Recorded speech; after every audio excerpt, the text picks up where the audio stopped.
folks, welcome to the SmackDown Podcast, your home for all your WWE main show recaps, reviews, predictions.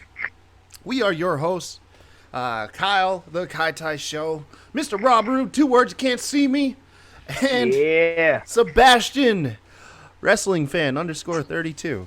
Man, I'm so glad you get the number right. Benji's always like 89 or something crazy shit. No, I every night when I upload our shows, I type in our Twitter handles, so I've got that junk down packed because I always type them in by memory.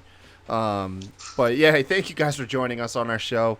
We are a podcast. We like to talk about wrestling. It's just a couple friends that, you know, we like to watch wrestling every night and share our opinions and thoughts on the shows that have happened. Maybe even dive into a little bit of general discussion and dabble in some wrestling news. But for the most part, we're just covering the shows that are going on WWE-wise. We got AEW on the horizon, though, and we're going to fit that in there. Wrestling.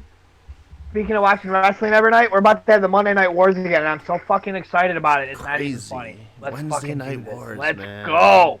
Let's go. Exciting times, man. Exciting times for us wrestling fans. I'm not going to lie, I'm giddy. Thank you guys for joining us. If you are joining us on Podbean or Spotify, wonderful. We all are on YouTube as well. Like I said, YouTube kind of bare bones right now, but don't be afraid to go on over there, hit the like, hit subscribe, help us as our channel grows, get to that 100 subscriber mark so we can get our custom URL. We are also officially debuting on iTunes and Google Play Store starting tomorrow when the show goes up. I got us on a couple new platforms, man. I'm super excited to go ahead and expand our market of viewers. So that way, you know, maybe you're not listening to Spotify. Maybe you're on iTunes, and bam, now you can tune into us now, too. I don't know, man. I'm excited. It was a lot of tedious work, though. I'm not going to lie. Super tedious. It was not that fun. It was not fun. I ain't gonna lie, guys. It took so long because I tried once, and I failed the code, and I gave up. Yeah.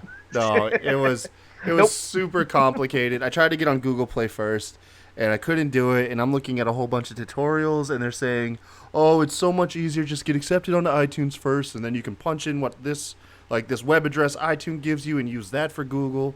And I'm like, oh my God. So it was just hurdle after hurdle. But now it seems pretty smooth sailing because the second I got on iTunes, I was able to apply for Google Play, got on that pretty fast, and then also we are awaiting our application status with Stitcher. So thank you, Sebastian, for the suggestion for Stitcher Radio, because that's where we're heading next. Yeah, Linktree's getting pretty big. Yeah, man, we're gonna be on a lot of platforms after this week. I think so. Really been putting the work in, man. Especially talking about putting the work in, man. How about SmackDown tonight, huh? Yeah. Yep.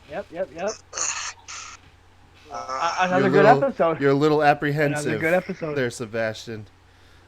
Dude, I loved it. Well, I didn't love it. I really enjoyed the first hour and a half, but the last 30 minutes really kind of fell turned it flat around for me. Yeah, I'll tell you one person that enjoyed the last 30 minutes. That's going to be our Mr. Rob Rude. I fell asleep. I ain't gonna lie, bro. I fell asleep. Miz came out, and my eyes opened up, and it was the end of the main event. I'm not gonna lie, I missed the last half hour, and I thought I missed Daniel Bryan's thing. I was like, no, who did it? And then they showed him, and I got happy. They showed it, yeah. And then I got sad. What an odd reveal, man. What an odd reveal. We'll dive into that tonight, but so yeah, so you get to enlighten me as to why I would have enjoyed the last half hour. Oh, we'll get there then. We'll get there. We'll get there. But yeah, I'll say a mixed bag. A mixed bag tonight. We definitely had some highs, some major highs. Then we had some lulls. I think we were just all over the place. Major lows. Yeah. We were all over the place, but didn't necessarily make it a bad product. And let's go ahead and get into it. Starting off the show, we have Randy Orton coming out, and then also joining us on commentary was Mr. David Otunga. He is such a non-factor on that commentary booth. I swear I never notice anything he says. Nothing ever stands out. It's like he's a non-entity when he's on that commentary table. I'm But not a fan. yeah, I'm not either, man. But anyways, instead of just bashing on someone for trying to do their job, We'll turn this thing SmackDown, so I'm gonna keep this real quick. We never talked about Big Joseph last night. I think he did a great job last night. Who did? Shout out to him. Big Joseph taking over for Jerry. yeah. He did I do think he good. did very good. So shout out to him. It sounded natural. That's what I like about it. It sounds natural when your commentators aren't overshadowing the product that we're watching. That's good. I like that.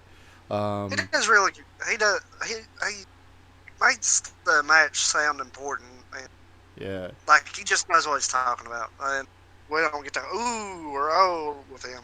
Or the arguments. I'm not about the arguments. You know what I mean? Like I said, I like Corey Graves' heel style.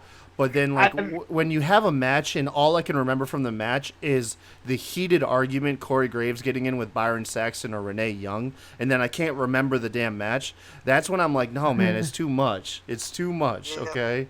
Yeah, I never pay too much attention to the announcers. Like, even if you're good, you don't really catch me. Even back in the day when it was freaking Jim Ross and Lawler and they were so good, I never really noticed. I noticed Corey Graves' heel stuff once in a while. But the reason I'm saying this, I want to plug. I'll never remember his name. The dude who does NXT. I want to plug him. Nigel McGuinness. Yes. Or Mauro Ranallo. Ranallo. That's what it is. Mamma Mia. When I watched the last takeover, I noticed the announcing. I don't notice announcing. I don't pay attention. I don't pay attention to much. That's why I'm so happy with the product. Mauro Ranallo's legit. I noticed him. I even tweeted it. I'm like, who is this guy? This guy is amazing. So shout out to him. They need to bring him on. Yeah. They need to have him do everything. Just do it all. He was up there, and JBL kind of. I didn't like him on SmackDown. You know, when I tweeted that I noticed he was good, people brought up that JBL is the reason that, like. Yeah. Well, also not to mention his role on SmackDown kind of was lackluster because he was getting fed stuff from Vince, and it just it wasn't good. But Mauro Ranallo playing true to his character on NXT is great stuff, man. Great stuff. I'll tell you what else is great stuff. Boy, man, Randy Orton fired up tonight, wasn't he? I haven't heard that dude speak with conviction or passion in a long time, man. Motivated. Yeah, super motivated. I mean, the story was very straightforward, man. He's calling pretty much Kofi Kingston a coward and stupid, driving home the stupid. You can tell they're building that promo package to use the old promo package and combine it with the new ones. Because he was that was the whole point of Randy's promo was to highlight an action of Kofi and then punctuate it with calling him stupid. Ending it with his catchphrase, the most powerful 3 letters in all sports entertainment, RKO. We get an interruption from the New Day's music. And he's facing the Titantron, and I knew it. I was like, oh, he's gonna get out of nowhere himself, man. So predictable. But it's but so it was stupid. Good. It was... Because, I mean, it was okay, but you can't do that if it's not an RKO. Trouble in Paradise out of nowhere. Nope, that sounds stupid. Nope. Trouble in Paradise out of nowhere. Baby! Oh, man, I was all for it, man. I personally don't like Trouble in Paradise. It's just a kick. It's not just a kick. It's something that can look good, or if it's done wrong, it can look awful. Meanwhile, you got the RKO that even when done wrong, it looks amazing. Still looks good. Yeah, it's such a safe move to look great. Yeah, I know, but I mean... Yeah. You got to work with what you got, man. You know what I mean? And every time he hits one, a Diamond Dallas Page gets his wings. I'm surprised that the Trouble in Paradise out of nowhere ain't started, because back when he made that challenge to Orton, I think that same night he faced AJ Styles in the main event. Yeah. And AJ went for the phenomenal forearm, and he got hit with Paradise out of nowhere. Yeah, Trouble in Paradise. And when that happened, I thought they was going to try to make it equal to RKO. That. I mean, they're protecting that move. No one's kicking out of it. That's for sure. No. It's just. So I'm surprised it took that long. It's harder to sneak. I mean, the RKO is you can literally hit it from anywhere in the ring. You know, the Trouble in Paradise, you need a good 2 steps before you throw it out there. But Kofi equally is fired up, though, man. He hit the Trouble in Paradise. Orton's down for the count, son. He is out. And the whole time, Kofi's, like, screaming at him. He runs out. He gets a chair. He's back in there, dude. I was like, all right, yeah, man, I get you, Kofi. I feel you. But then he started slapping Orton in the face while he was laying on his back. Just slapping the dude as he's, like, out cold. That's when I was like, dude, this is dirty. Like, this is so mean. Yes. But I mentioned last night that they had basically Kofi looking like a bitch and like Orton just fucking overpowering him. And I even said, I'm like, how are you gonna have Kofi win this feud if Orton's just making him look like that much of a bitch? And then they did this. Yeah, like, man. They even the playing field. Like, oh, for absolutely. Sure. They got Kofi's character across and his motivation. That's for sure. Kofi attempting to even the score for Woods, because the whole time he's grabbing the chair, he's saying this is for Woods. He's gonna break Orton's ankle. He gets his ankle in the chair. I was waiting for Woods to come out in a wheelchair, man. Like, you should have played off of that for sure. If anything, or at least Woods crutches. At least crutches. Yeah. No, man, because they need to establish Kofi as a singles entity. The whole thing about Orton is Orton says he's weak when he's alone, and Orton's taking out Woods and Big E, so they have to have Kofi look strong by himself. No more New Day. Okay. You know what I mean? Valid. Yeah. Big and Skype. Just look what you did to my leg, and then the feet cuts. Just play it. Just something. I got you. I feel you, man. You need a little bit of Woods in there, but unfortunately, Woods is just always just plot. He's just a plot device, man. Someone to take a pin. I hate to say it because I love Woods, and he's one of the most talented Maybe people he was ever. busy taking trombone lessons. It's just Woods' role in the New Day, man, as far as matches are concerned, is he's a plot device. Someone to eat pins and give motivation for Big E and Kofi, in my opinion. Revival come out and save Randy Orton, though. Revival come out there. Orton escapes with his ankle intact. Kofi beats down both members with the chair. Kofi's fired up. SmackDown's off to a hot start. You have all members here fired up, ready to go, motivated. I'm stoked. My wife was watching with me when Revival came out. She's like, who are these Ronald McDonald motherfuckers? I thought they were more like esque to Hulk Hogan with the red and yellow, man. But yeah, I could see that. No, I could see the McDonald's too. Yeah. I'm like, no way. I was like, that's Revival. I didn't like them at first, but they've earned my respect. You give them respect. Yeah. We backstage we got this new angle, this new not subdued but just introspective Kevin Owens coming out pleading with Shane, not begging, but just like taking ownership for his actions, admitting, you know what, we both did some wrongs here. I did some wrongs. The fine is lingering over my head. Shane comes across like he's slightly concerned. Says this 100K fine, it's going to impact my family's future, my kids' future. You know, I did some wrong. I just hope we can, reconsider this and move forward. Goes to shake Shane's hand. Shane says, listen, we're not there yet, but I will reconsider the fine. I'll consider lifting the fine, right? Which you have a feeling you know which way this angle's going to go. You just kind of feel like it. But before they can dive too much into it, we have our first SmackDown Round 1 King of the Ring match between Andrade and Apollo Crews, man. And what a match. Like, these... King of the Ring is popping off really good. For free TV, too. For free TV, they're giving us some really good matches, man. Oh, yeah. Cesaro, Joe last night was good. This match was good. Man, Andrade can have a good match of this time. Like, I'm yet to see him have a terrible match or a bad match. He has 10, 12 minutes. He was a part of WWE's first 5-star match in 9, 10 years down in NXT with Johnny Gargano. Yeah. I mean, this guy, you could say about a lot of them, but I think this guy's the future. Like, I'm so high on him. Yeah, I mean, he's a future world champion. Absolutely. Just, you don't know really how far down the timeline that's going to be. But he just needs to get rid of Zelina, man. Like, Zelina bugs me, man. What is your deal with Zelina Vega? I just don't like her, man. I just don't like her. I don't like her character. She bugs me, man. I don't like her. She always has. It just like struck me even more the last couple weeks. I guess I don't know. And tonight she cheated. She cheated, and she's a cheater, and she needs to go away. Matter of fact, when I went to that house show in March, Andrade fought Daniel Bryan for the world title, which everybody knew he wasn't going to lose his belt. That's beside the point. Daniel Bryan was like, I'm the champion. I'm superior. What I say goes, and I'm not fighting until she leaves the ring. And they made her leave the ring, and I was like, yes, go away. Let's have a wrestling match. And I don't like her. She serves her purpose, man. She's maybe her purpose is what I don't like. Yeah, I mean, it's weird for a guy who likes Baron Corbin, Shane McMahon, and Lacey Evans. It's hard to find why you wouldn't like Zelina Vega. Man, you take Selena away, and it don't matter how talented Andrade is in the ring. Yes. I'll give you that one. She makes Andrade. I just don't like her.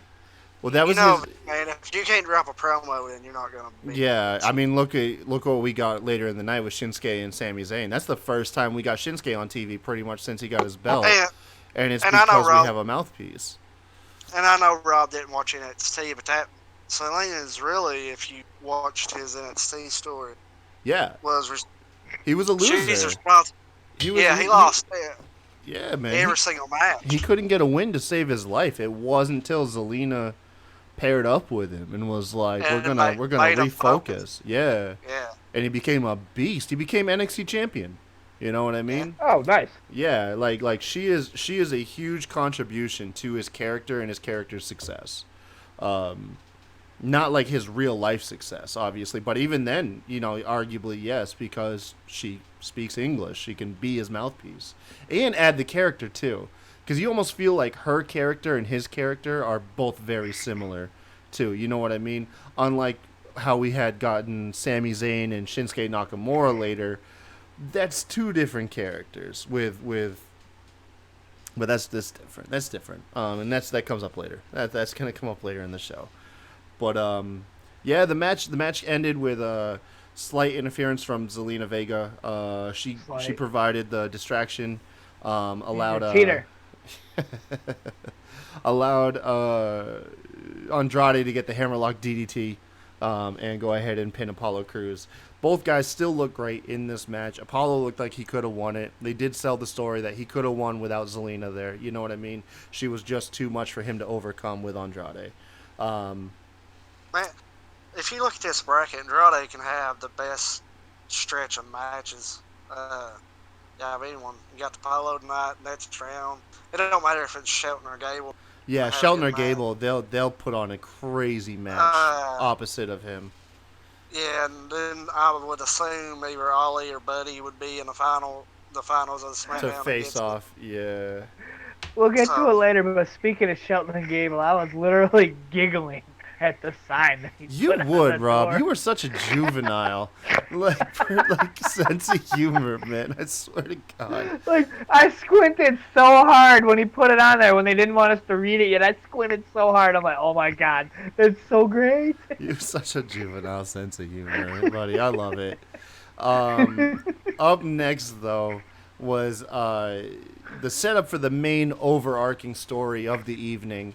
Daniel Bryan and Rowan dragging a hooded figure into essentially like a broom closet, and locking him in there. Daniel Bryan pretty much just like, don't you move, don't you take your hood off.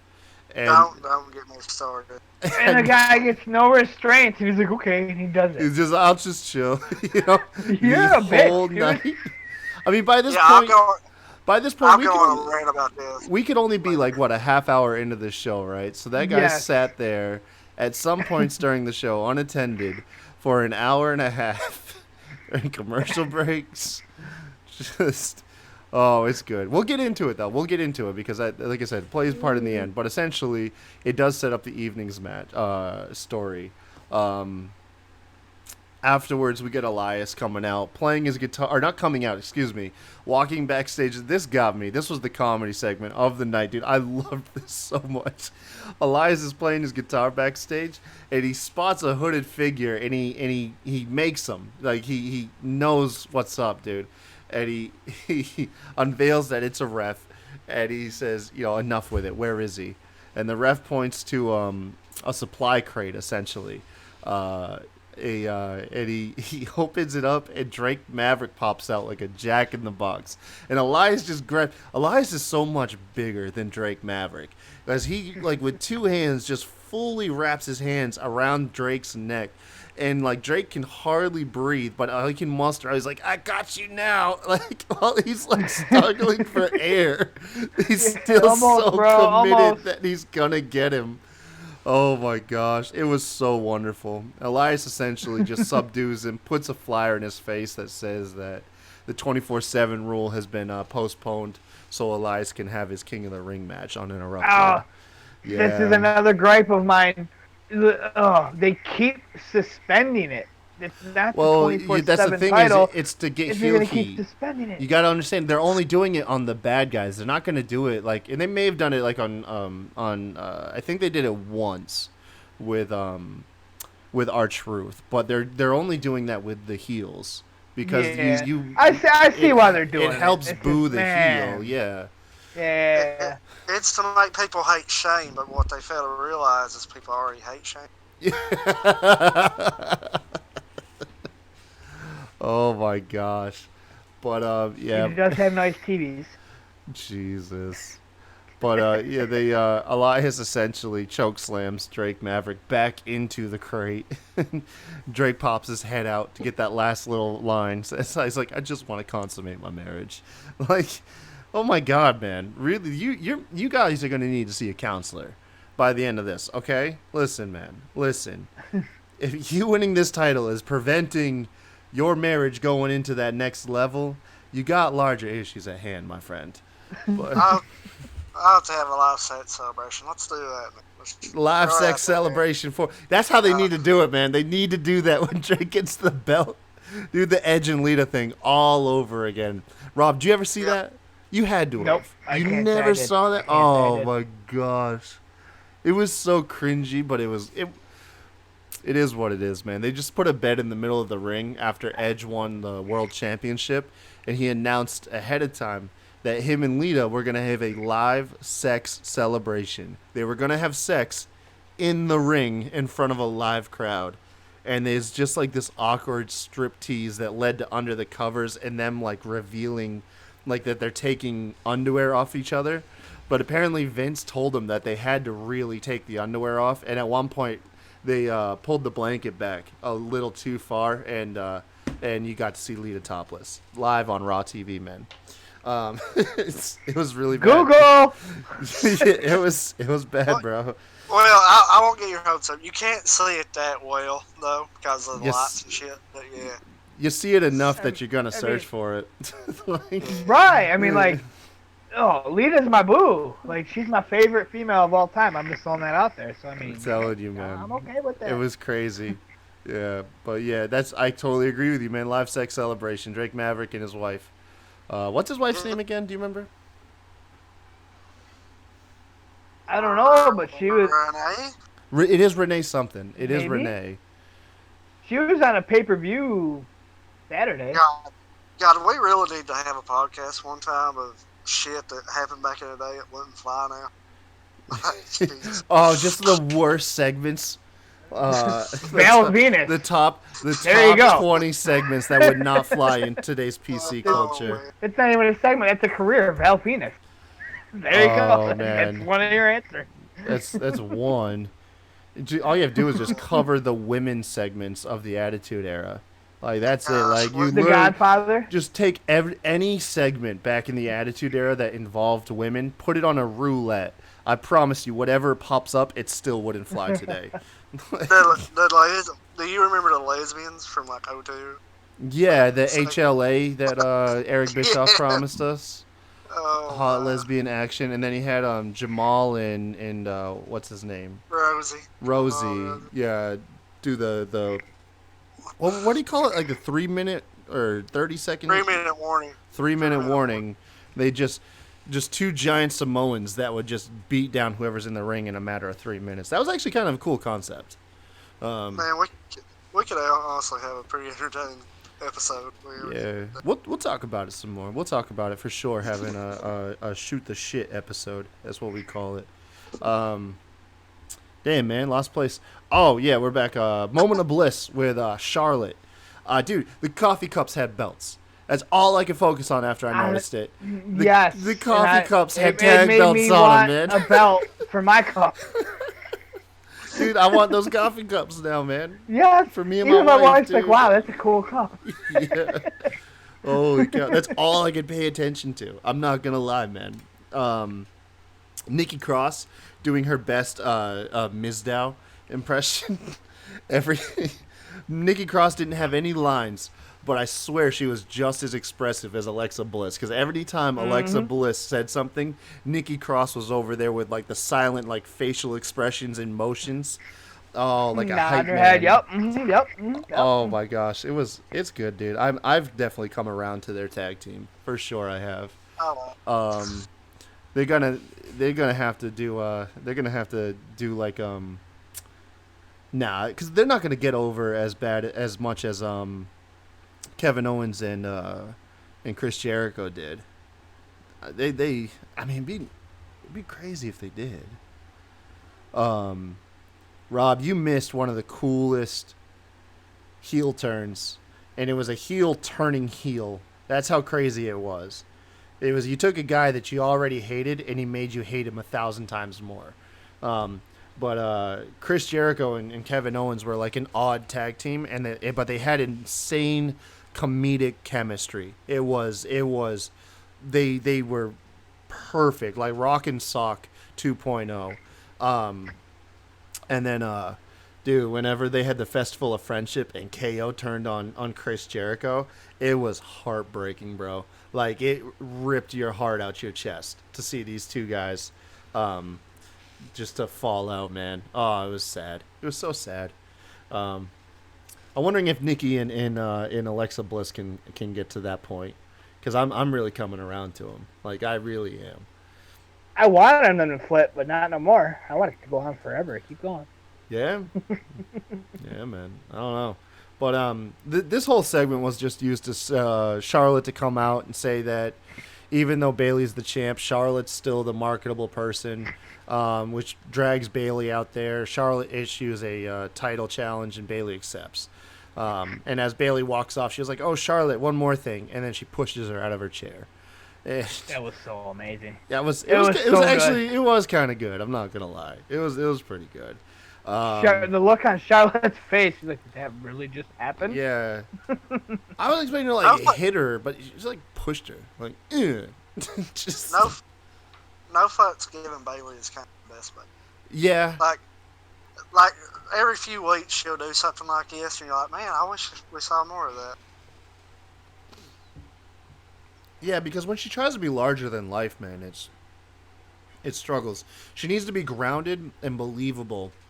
And you're right, the no fucks given. That's a good one. Next up, Buddy Murphy's in a locker room. Roman enters. I already like that these guys now have chemistry based off of their awesome match. Like, now that they have respect for each other, be cool to see them become a tag team at some point, even for a one-off. I bet it would be really good. Essentially, Roman just doubles down on the interrogation, just furthering the point. Who is it? You know, it's weird that he didn't see that Daniel Bryan obviously dragged a guy to the back of the room, but hey, whatever. Murphy says, "Hey, look, man, I don't know. I thought I did. I don't know." Roman's like, "I hope you're telling the truth. Otherwise, I'm gonna whoop your ass." It's pretty much it. Just moving the plot forward. We then get match of the night. Holy cow, dude. Daniel Bryan with Rowan out there versus Buddy Murphy, man. And who saw this? I mean, I knew this was going to be a banger, but boy, oh boy, these guys delivered, man. Valid. It's great. As soon as this challenge was laid out, I think it was Saturday, I was like, fuck yes. I was like, I want this. I was like, give me Buddy versus just about anybody, and the fact that it's fucking Daniel Bryan. Mm-hmm. I mean, what else would you expect No, yeah, these guys. I mean, I expected more Rowan out of this match, but he did his part in the turnbuckle, but that's really about it. I'm glad they kept him out of it. Yep. I didn't expect more relevant. Like, by the way, this is the part where, why the fuck did they leave the guy backstage? There it is. I was gonna say something, but I was like, nope, I'm gonna let him have it. Like, why not have Rowan just sit back there with the fucker? It made me so mad when they came out. The real question is, bring the guy. Why didn't Roman Reigns find him? Like, I mean, oh yeah, no, you're right. You're right. It was. But anyway, now that I got that off my fucking. I didn't expect Rowan to get more involved. It wasn't restrained. Don't take this thing off your head. And I know, move. yeah. We're gonna leave you completely alone in the room, and you're gonna do it like a little bitch. You can see his hands, like his hands even had expression, just like, well, guess I'm just sitting here, and it's like, dude, not even taking the hood off. Oh, like I was less mad later on because when Daniel went back in there, they showed him unlock the door and shit. Yeah. But at this very you moment, don't know that it's locked or anything. Yeah. I was so mad when that happened. But anyway. Anyways. Oh my gosh. They've been trying to get Buddy over, and that's why I didn't think Rowan would get too involved. I thought that they was going to let him and Bryan go at it, and plus where he's in King of the Ring, and I think he'd probably at least going to the SmackDown finals. They really want him to look strong, and that's why I didn't expect it. I expected pretty much what we got. And kudos to Daniel Bryan, man, for just... I was just going to say that, like, major kudos to Bryan, because, like, I didn't expect Buddy to win. I really didn't. And he did, and I was like, this is amazing. But then it made me think of how Buddy fought Roman Reigns, and I thought, well, I would love to see Buddy win, but he didn't. That's all I was thinking in this match. I was like, all right, Buddy's going to look really, really good, but Daniel's going to hit the running knee and he's going to lose. And so in that, when he won... how much of a gem Daniel Bryan is. Like, Roman could have lost, and it wouldn't have hurt him. Yeah. Like, if you want to put Buddy over, have him beat Roman Reigns on Monday Night Raw. People will be like, damn, Roman Reigns lost. But he's still a fucking beast because he's Roman Reigns. He's Roman Reigns, everybody. Man. No, I totally agree with you, Rob. I really do. I totally agree that... I even tweeted, I'm like, this shows how much of a gem Daniel Bryan is. Because Daniel was probably in the back like, fuck yeah, bro, let's go do this. People about to respect you more. Let's roll. Yeah. Roman's like, no, nope. Well, maybe it's not Roman, but... Well, to be fair about that, Roman didn't have a way for it not to be squeaky clean, I guess. I mean, yeah, it was clean in the middle of the ring, but you still had, like you said, the Rowan kind of stuff at the end. Roman didn't have an out like Daniel did, kind of. True, the miscommunication with him and Rowan towards the end. Yeah. I mean, we're picking at straws here. Either way, man, it's an incredible match and a huge win over one of the greatest of all time. You know, and it was amazing and it was surprising. And at this point, Murphy has the wind in his sails. Like, he really does. Like, he could go after the U.S. and Intercontinental Championship tomorrow and no one would think this guy's out of place. You know what I mean? And honestly, he might be the favorite now. Beating someone like Daniel Bryan, that might make him the favorite in a match like that. And then it also means that further down the road, as long as they don't fumble him, he'll be an easy world contender. Just 2 matches. Only 2 matches on the main roster. Who has the Intercontinental title? Oh, we'll get to that, Rob. We'll get to that. No, I'm being 100% fluent. I didn't remember who holds the damn belt. You were asleep. You fell asleep, bro. It's okay. We'll get to it. Because it's coming up. Wow. How long has it been since we've seen that belt? It's been a minute. Man. Too bad, bro. And I am glad he won, not just because it was a big win, but I was not looking forward to Twitter saying that he was buried after losing. Just for the sake of Twitter. That's bad that we have to say that. But Twitter is a constant entity. Somebody give Roman and Daniel, Roman and Bryan all they can handle, and their accomplishments of both, but still lose, but somehow they're buried. I mean, I know. I don't know. But so after this match, well, yeah. So I mean, the match ends with Murphy hitting Murphy's Law after miscommunication between Daniel Bryan and Rowan, giving Buddy Murphy the biggest win of his entire career, probably. The Revival comes out next. We get a match with them and Heavy Machinery. Good match. No real complaints here. Just good, solid match. Revival getting a little bit of momentum back here, getting the win after breaking up the compactor and rolling up Tucker. So it wasn't like a dominant victory. In fact, it looked like Heavy Machinery was about to win. Both these teams entertaining. I do like that Revival's paired up with Randy Orton at the moment. I think that's a cool trio, but I don't really know how good the legs are on that, like how long that can last. But it is actually kind of cool seeing them all together because they have very similar characters. The three of them do. I feel like we skipped Buddy getting attacked backstage. Did we skip We that? did. My fault. Yeah, before the match, right after Buddy Murphy's match, he went backstage for an interview, and Daniel Bryan and Rowan gave him his receipt. They beat him down, and Daniel Bryan, like, has he ever played like a psychopath or a crazy person? Because I feel like he's like really like on a downward spiral. And dude, like the craziness coming out of him is infectious, man. It's really good. He's honestly scary when he wants to be. Like last week when he was talking shit in the locker room when he was beating up, well, when Roland was beating up Murphy. Like he can be scary. Yeah, man. I'm loving, dude. Like, I'd love to see just like psychopath Daniel Bryan, man, because it really looks like that's kind of where this is going. Especially going by the ending of the night, man. Especially when you got Buddy's face like that. That's a meme for anything you want. Oh, yeah, dude. The face. I've already seen it being recreated with, like, Legos and other forms of media. Like, it's already taken off, man. I love it. So we got Rob's favorite segment of the night.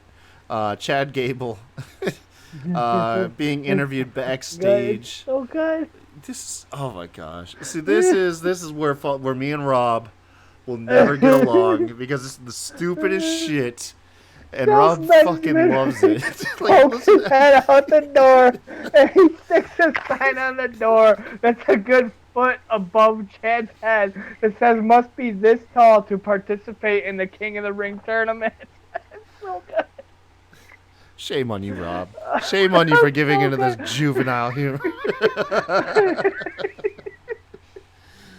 I wonder if that sign will be on eBay. I want to own it. I want to buy it. I'm Oh gonna drop my my phone gosh. Jeez Louise. I would legit buy that sign. Guys are crazy. Yeah, honestly, the joke overshadowed the interview, man. Chad Gable's trying to be respectful and be respected. Like, that's all his character is. He's just trying to prove that he's like, hey, look, I was overlooked in the Olympics. I was overlooked for WWE. You know what I mean? But I'm here now, you know? And the whole time, he's, like, giving a straight interview, like, I'm a respectful and respectable person. And then, yeah, you've got the weirdo Shelton Benjamin hanging up this juvenile sign. Must be this tall to enter King of the Ring. And Chad just looks at the sign. He's like, cute. And he just, like, walks in there, like, detested. Like, I'm detested because Chad Gable's amazing, man. And you know what? So I don't know if either of you been hearing a little bit of the wrestling news, but it looks like Chad Gable is on the verge of having his name changed. Have either of you heard about this yet? No. I hope to God it's not true. Yeah, so it looks like WWE have gone out and copyrighted the name Shorty G. And the speculation is... How about it? That's great. Yeah, of course you would, want it Rob. until you said Stop that. it, Rob. Stop it. All right? Like, this is not okay, Rob. And it's I would because buy of the you. T-shirt. I'm gonna pre-order the T-shirt. Jesus Christ. Shorty G. Oh. That's The only excellent. only way That's I so could good. see this if he like wait, but then you'll see it coming because we're fucking smarks. But it's like if it's like on a wager, not just like it'd have to be something like as a punishment, not just like this is my new character. I'm Shorty G. Like, man, I don't know. I don't know anymore. No, But hold on. You want to put signs calling me short? Okay, I'm Shorty G. this Oh, makes me play sad. in it. You want to joke with me? I'm gonna play along. This is me now. And he busts out a chain with a big G on it. This makes I'm me game. so I hope sad. he's Do it. I hope Let's he's go. the next Dr. Thugonomics. Dr. Thugonomics. Yeah. If Oh, but he's so corny. they're though. gonna do it, fucking go all in. I Go. guess. Like, Have a cameo by John Cena. Just no. Oh he my. pins John Cena in a year to really put him. Oh man, just like the Fiend taking Mankind's mandible claw. Chad Gable absorbs the Thugonomics gimmick. Oh, this is fucking stupid. Anyways, Miz TV's up next. 40G. Miz TV's up next, man, and he's got Sami Zayn as. I'm sorry. I'm as guest. legitimately looking forward to buying a Shorty G T-shirt, like a flat out. Oh my god, I'm so about it. You just made my night. Oh my god, Rob. I'll send you one, man. If they make one, I'll send it to you. You tell me your shirt size, man. I'll get you one. Oh my god. Oh man. Hey, we're doing good on time. Miz TV was up next with Sami Zayn. Sami comes out. They have the usual banter. Him and Miz do. Both of them can't help but be sarcastic with each other. Sami says that his whole key to success was when he fought for a larger purpose than himself, was what helped him be successful. And his losing streak he's attributed to greed, him just trying to better himself. So he announces that essentially he's going to be a mentor going on forward, or a manager, however you want to put it. Miz drops the line, who would allow you to be their mentor? And this is what intrigues me. He says, one of them is here right now. We might be getting a Sami Zayn stable, and that's intriguing, but we only got one of them tonight, and it is definitely an odd one, but it's Shinsuke Nakamura, man. And I'm kind of stoked, dude. I'm kind of stoked. Shinsuke comes out. Miz is perplexed, pretty much like everybody else. Why would Nakamura, our Intercontinental Champion, allow Sami to be his voice? And essentially just Shinsuke just lets him talk for him, man. And Sami's like, he can't express himself fluently because he's expected to speak in English, and that's not good for an artist. That's not good for a poet. So I get to be his mouthpiece. He gets to express his art. It's a win-win for both of us. And at that point, they beat down Miz. And I'm for it, man. I'm for it. If that means Shinsuke's going to get TV time now and not be expected to cut corny and difficult promos in English, and he can go ahead and just be the badass in the ring, I'm cool with this, man. Plus, I'm also intrigued to see if it's true that Sami Zayn's got more people in this stable. What do you think, Sebastian? I'm 100% for it. And look, I know if you say this on Twitter, people's going to call you out and call you racist. Whether you like it or not, if you can't speak English, you're limited in WWE. That's not calling you racist. That's literally You Vince's. guys called me racist at one time because I No. assumed the Kabuki Warriors couldn't speak English. No, and all honestly, like this actually, I saw this like 5 days ago. Somebody said something about, I think it was Oscar, and was like, "You racist bastard," blah blah blah. No, it's not Yeah, it's racist. not. It's facts. It's Look, facts. and- If they can't speak it, they can't speak it. Cool. If they can't, cool. But When That's if you can't- our opinion though. Management. That's what I think. That's what Sebastian's alluding to. Is management will only Right, push right. you so far if you can't cut a fluent English promo.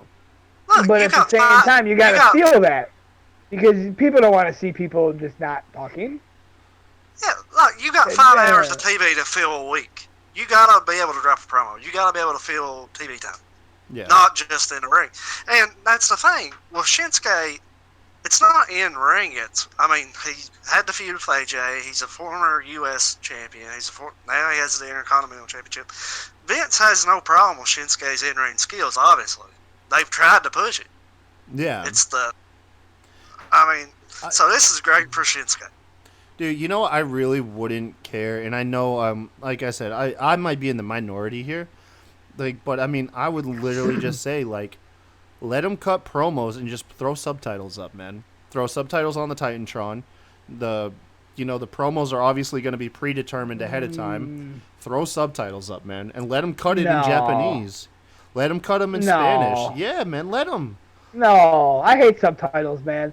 Have a translator. Okay, there you go. Have a translator. Fuck no. I'm down for that. I'm okay. I'm okay with that. I hate subtitles, man. I can't stand subtitles. I can't do both at once. I want to either watch my shit or read. I don't like subtitles. And also, not just good for Shinsuke, it's good for Sami. All these losses now have a payoff. I'm happy for that. Yeah. Like I even said yesterday after that loss, and they dropped that exclusive video on Twitter, I was like, usually that has a meaning. Yep. When they drop those. You called it. And so I'm happy for both of them. It's good for both. And like you, I hope I want to see it over 1 or 2 people added to it. Yeah, man. It sounds like it's going to be a stable, man. Like at least a 3-person one. We've yet to see a 4-person stable, so on the main roster at least. You know, if it is another international guy, so be it. Let Sami be, the guy that friggin' speak for everybody. Screw it. Watch it be the Kabuki Warriors. And just like all the Japanese wrestlers, just get Sami Zayn to be their mouthpiece. Just Paige is out of a job. Sorry, bro.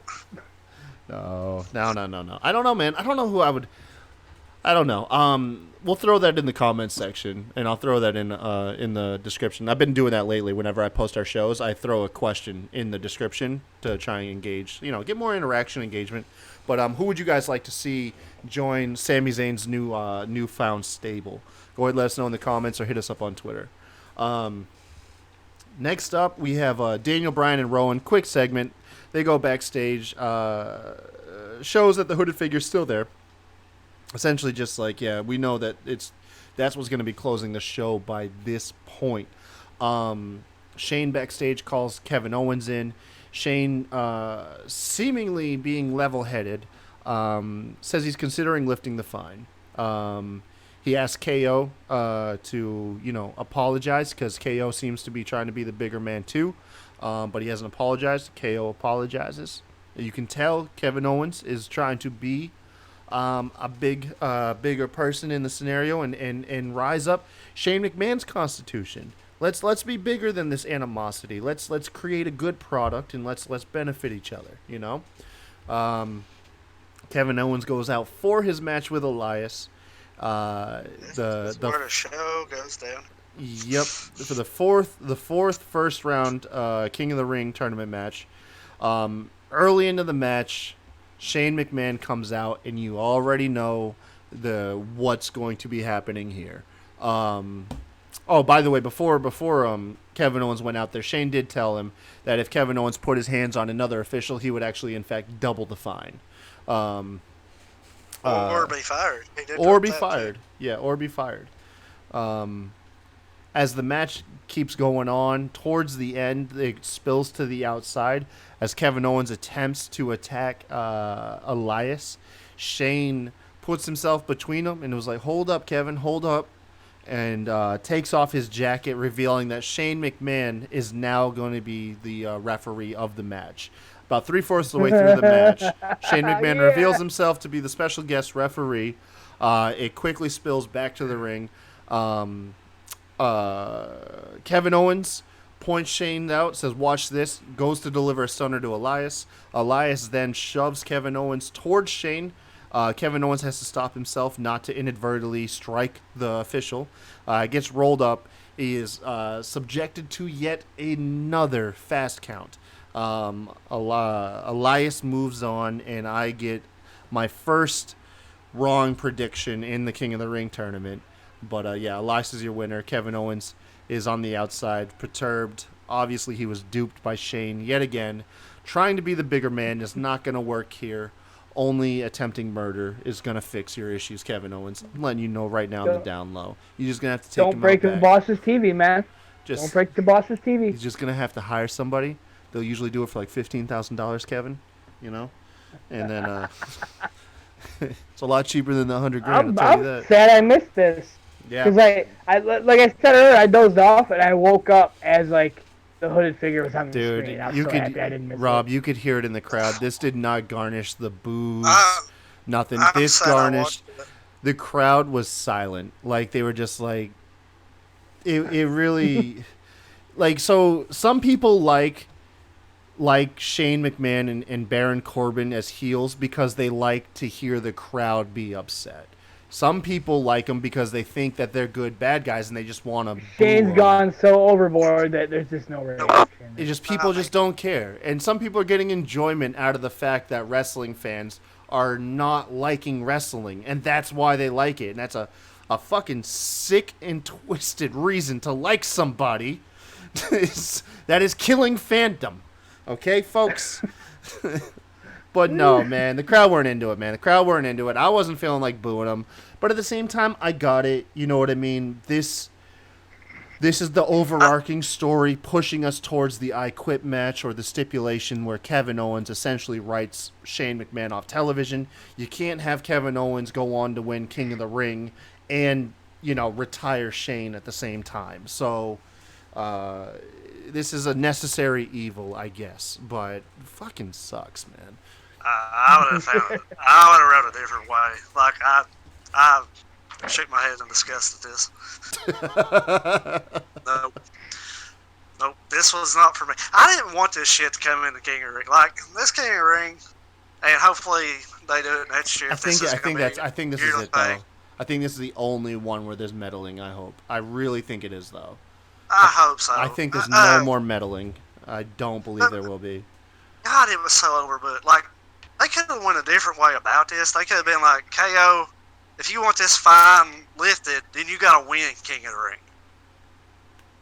And toward the end, Shane come out and do something similar, but not pull out the damn ref shirt, go in there and fast count. I'm the ref and fast count. That.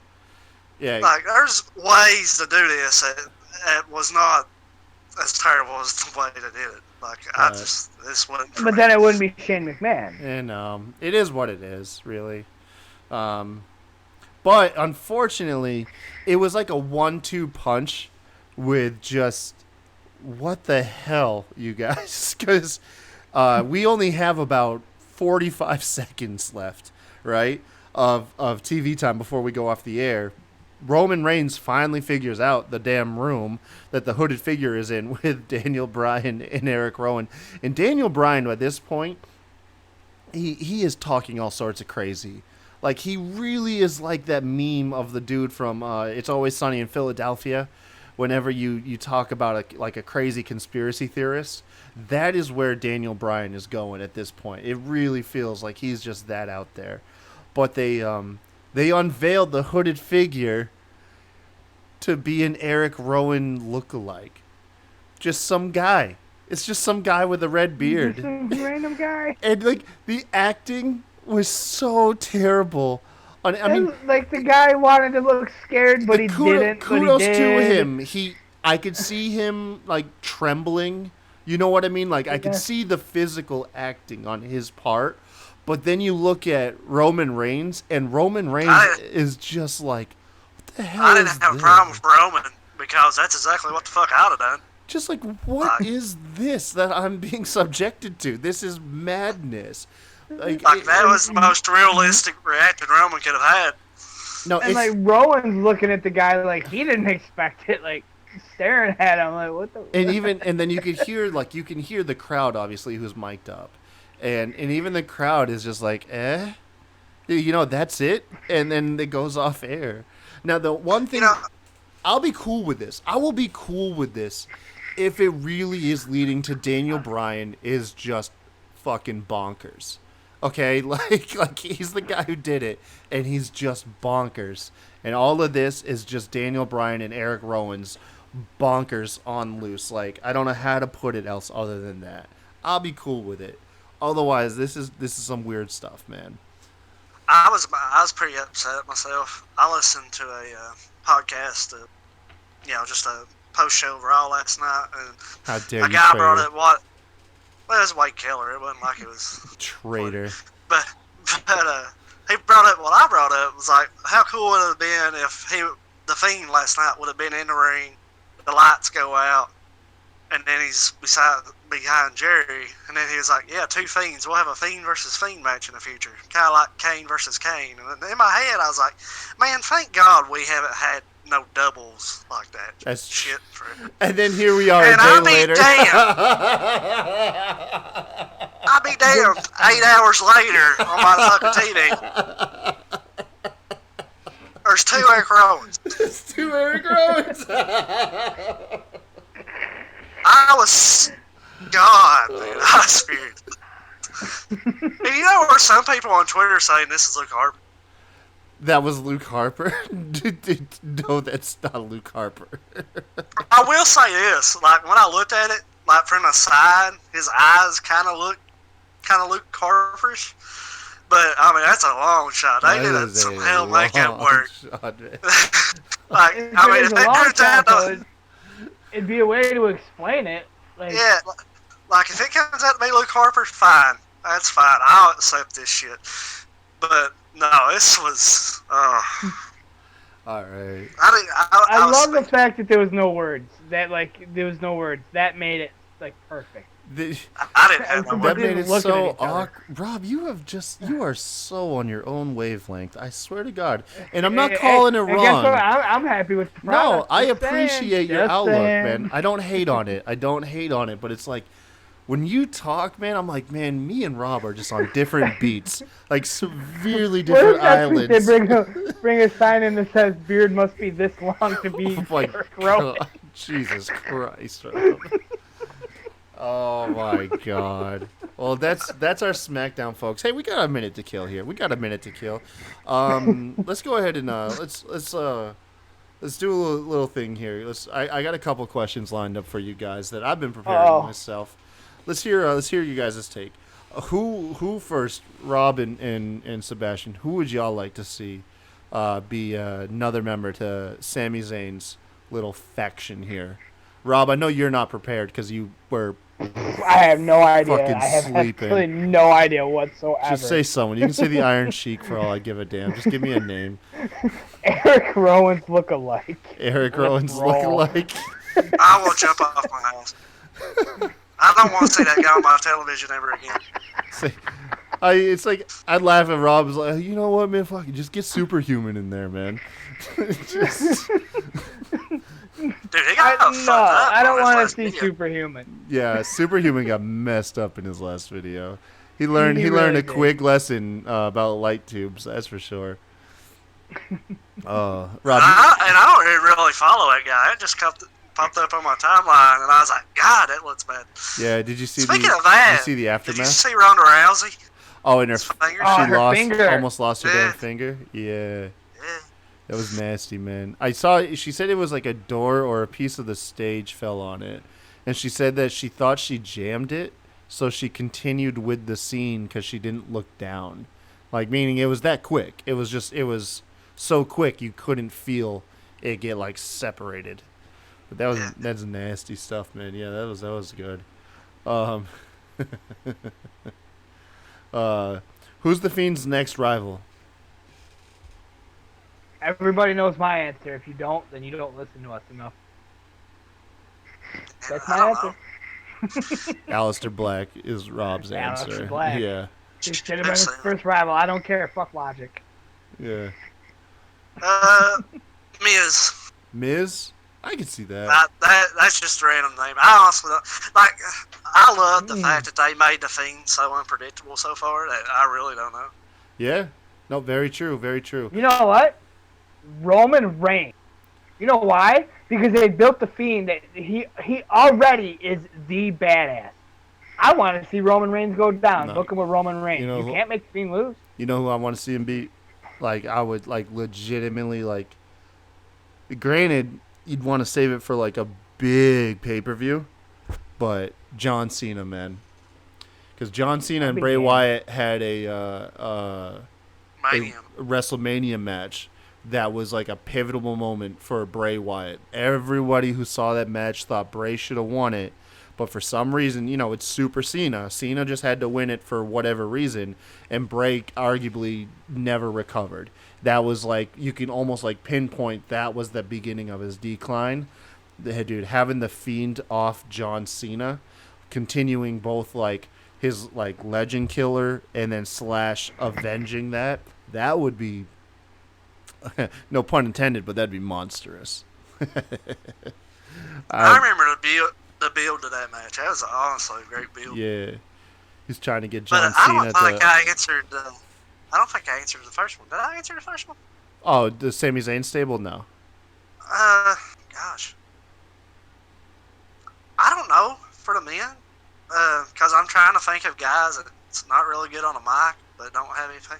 I guess Bobby Lashley, maybe? I don't know. I I think kinda it was wanna Sami say- Zayn, Mike Bobby Dance, Lashley Ricochet. after the Lashley sisters segment. Oh my! I kind of want to say EC Fury, but EC Fury can carry himself on a mic.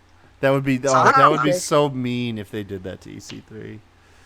Uh, I bet I the don't know. EC3 would be about it. He gets some TV time. But, oh, fuck. Right. Time tonight. Okay. Let's roll. I mean, like I said, Mo- this is Mojo good for Rawley.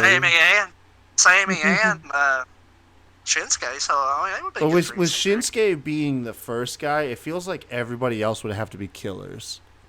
Like if you're kind of like another mid card loser, it's like you have to set the bar now.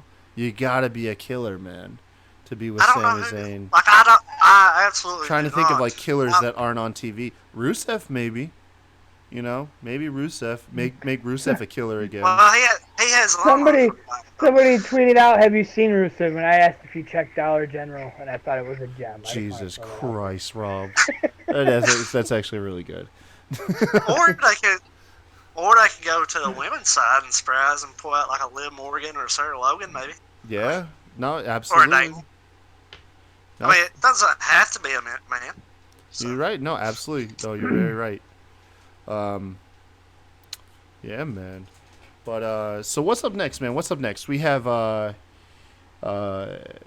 NXT and 205 Live coming up tomorrow. Make sure to tune in for that, you guys. We're probably going to announce. I guess we'll announce because when's Clash of Champions again? Or yeah, Clash. You should know. You should have tickets by now. It's September 15th. saying. That's right. It's September 15th. Yeah, 3 weeks Sunday. We're gonna have to figure out to do our SmackDown Rewind, and do another classic pay-per-view for that weekend. Yeah, down. Yeah, so we'll have to start working on that. We're gonna probably be looking to come up with some more content. I did like the idea that you had for shooting the shit and then just kind of picking up topics, and like you said earlier, talking about stuff that went on during like the Attitude Era and other ages that just wouldn't fly in today's PC culture. That would be pretty cool. You guys make sure also participate, man. What would you guys like to see of the Smack Draw podcast? Because right now we are kind of like a one-trick pony, kind of recapping shows, but we do have much more. A lot of us are lifelong fans and have very insightful opinions, especially different opinions. Looking at you, Mr. Rob Roode. Yeah, so boy. What would you guys like to see about this? What's Rob Roode's spirit animal? What's Rob Roode's spirit Pokemon? Drop that in the comments too. Personally, Rob, you strike me as a Mr. Mime. All right, just because you're really out there, bro. Yeah, I'll give you that one. But I do want to throw it out there. Speaking of Pokemon and spirit Pokemons, my birthday is October 8th, so it's in 2 months. And wifey asked me what I want for my birthday, and I told her I want my Charizard tattoo. So it's in the works. I have a couple people at work have a lot of tattoos.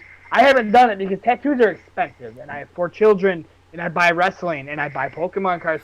So it was kind of a But basically, the guys at work are like, you can give her payments and set it up because she's booked for 2 months. She's so good. Basically, she's booked until The October. tattoo artist? So wifey, look. Yes. I was like, look, hit her up on Facebook because both these guys have her on Facebook. And in October, I want my tattoo on my birthday. What do you want? Do you want like the classic rendition, or do you want like a different like variation? Well, it's kind of like the classic. Like I'm all about. Like I was originally gonna get like the original base set art, because I'm not too worried about him looking like a badass, breathing fire all over the place. But then I was like, I found it's a tattoo somebody else has. I'll actually show it to you guys in the group chat. Yeah. But I gave it to wifey and said, tell the lady to make it badasser. Like Badass. it's badass because like I want it on my forearm, but Okay. I want it skinny and tall to fit the whole forearm, but not wrap around the arm. If that makes sense. Yeah. And I found one. Probably Like, looking he's, at like, a couple tall, $100, like- man. Yeah, that's why I told wifey I want it for my birthday in 2 months. Make it happen. Right. I can man. do that. You know what I'm saying? I can't give you $200 at one time, but I can give you I mean, you only in the turn long run. 47 once. You know what I mean? 35. Get it right. Anyways, man, you guys, if you want to follow us and hit us up, man, you can follow us at SmackDrawPod on Twitter. Myself, I am at the Kai Tai Show. I'll speak for Mr. Benji. He is at Calavera Comedy, although he hasn't been active in the last week. So you guys, we should check in and see if he's safe. But I'll let Rob and Sebastian let you know once again where you can find them. 2 words, can't see me. I tweet a lot. A whole lot. We record like 20 minutes later than we want to because I tweet instead of record podcast. At WrestlingFan_32. Yeah, And man. I tweet a lot too, unless I have a migraine. I just don't. Yeah.